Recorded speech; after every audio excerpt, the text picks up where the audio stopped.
Quick fire question. Do you think if there's no COVID, Trump gets elected again? I do think Trump would have gotten elected. Yes, I think there would have been, or at least a much stronger chance that Trump would have gotten elected. And in fact, there's a new book by a couple of reporters, Jonathan Allen and Annie Parnes. It's called Lucky. The book is called Lucky, and it's about Joe Biden's election. And it quotes one of his advisors who says that COVID was the best thing that ever happened to Biden. So even from inside the Biden camp, there's a recognition that if not for COVID, Trump would have been in a much stronger position because, look, the economy, at least on paper, was doing pretty good. And again, going back to Russiagate, what had the Democrats offered the public for 4 years? Insane Russia conspiracy theories and basically the fact that they're not Trump. So that was the sum of their opposition pretty much, was that we're not Trump. Oh, and also Russia is at fault for everything that's going on in the US, including Donald Trump. So Democrats had not offered voters very much. They hadn't really put up a very robust opposition to Trump's actual policies.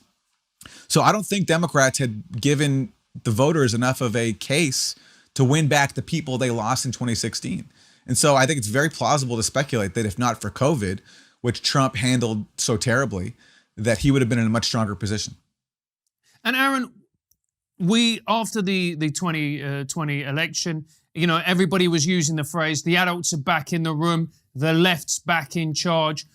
You get a little smile from you there, you see. Still haven't lost the old comedic charm. Aaron, what is your opinion, he's already laughing, about Biden? What does Biden represent to you? Biden represents the same neoliberal establishment of the Democratic Party that lost to Trump in 2016, that under Obama presided over a massive loss of power at all levels of government, except for the White House, until 2016, when they also lost the White House as well. And, you know, he supported every hawkish foreign policy position over the course of his career, pretty much everyone. There are some exceptions. He authored the infamous crime bill, which led to a massive increase in imprisoning people of color. He has been a longtime friend of Wall Street, especially the credit card industry. So Biden to me is just a figurehead for the same old neoliberal elite who didn't offer voters much this year, except the fact that he wasn't Trump. And I think enough happened for people to just get sick of Trump and how much of a clown he was, that was enough to push Biden over the top. But will that be enough to hold on to power? On the domestic front, you know, he's not been terrible. I think he's been better than Obama, although that's not hard. He